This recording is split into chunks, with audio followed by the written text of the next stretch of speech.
വന്യജീവി ആക്രമണത്താൽ നട്ടം തിരിഞ്ഞ പത്തനംതിട്ട കലഞ്ഞൂർ നിവാസികൾ പാടം ഫോറസ്റ്റ് ഓഫീസിലേക്ക് മാർച്ചും ധർണയും നടത്തി. ജനവാസ മേഖലയിൽ വന്യജീവികളുടെ സാന്നിധ്യം പതിവായതോടെയാണ് ആക്ഷൻ കൗൺസിലിന്റെ നേതൃത്വത്തിൽ സമരം ആരംഭിച്ചത്.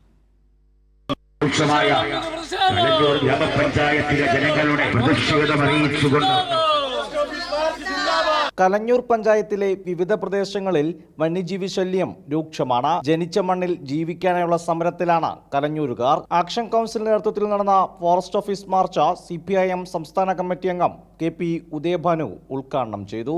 ആന എല്ലാ ദിവസവും ഇറങ്ങുകയാണ്. ആന മാത്രമല്ല, പുലിയും അവിടെ ഇറങ്ങുന്നു, പുലി ഇറങ്ങുന്നു, കടുവായും ഉണ്ട്, കാട്ടുപോത്തുണ്ട്, പന്നിയുണ്ട്. ഇതെല്ലാം ഈ നാട്ടിലിറങ്ങി മനുഷ്യന്റെ കൃഷിയും അതുപോലെ തന്നെ വീടിന്റെ മുറ്റത്ത് ആന വന്ന് നിൽക്കുകയാണ്. രാത്രിയിൽ ഉറങ്ങാൻ കഴിയുന്നില്ല, മനുഷ്യർക്ക് ജീവിക്കാൻ കഴിയാത്ത അവസ്ഥയാണ്. ഇത്തരമൊരു സാഹചര്യത്തിൽ ഫോറസ്റ്റ് ഉദ്യോഗസ്ഥന്മാർ ഇതെല്ലാം കണ്ട് നിർവികാരതയോടുകൂടി അവർ ഇതിനെല്ലാം കാണുകയാണ്. എന്തിനാണെങ്കിലും ഫോറസ്റ്റ് ഓഫീസ് ഇവിടെ ഈ ഫോറസ്റ്റ് ഉദ്യോഗസ്ഥന്മാരുടെ ജോലി എന്താണ്? രാത്രി കാലങ്ങളിൽ അവർ പെട്രോളിങ്ങിന് പോകുന്നു.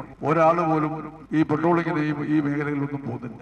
നാട്ടുകാരെ വിളിച്ച് പറഞ്ഞാൽ ഫോൺ പോലും എടുക്കില്ല. നാട്ടുകാർക്കൊരു ബാധ്യതയായി മാറിയിരിക്കുകയാണ് ഈ ഫോറസ്റ്റ്. ഇതെല്ലാം നാട്ടുകാർ സഹിക്കണമെന്നാണ്, സഹിക്കാൻ കഴിയത്തില്ല. നടപടി ശക്തമാക്കിയില്ലെങ്കിൽ പ്രതിഷേധം കടുപ്പിക്കും. നാട്ടുകാർ ഇവിടെ 100 വർഷങ്ങളായും 150 വർഷങ്ങളായും പാരമ്പര്യമായി ഇവിടെ താമസിക്കുന്ന ആളുകൾ ജനീയ പ്രക്ഷോഭമായി നാട്ടിൽ മാറും. ആക്ഷൻ കൗൺസിലിന്റെ നേതൃത്വത്തിൽ നടന്ന പ്രതിഷേധ മാർച്ചിൽ 100 കണക്കിന് ആളുകൾ പങ്കെടുത്തു. കൈരളി ന്യൂസ്, പത്തനംതിട്ട.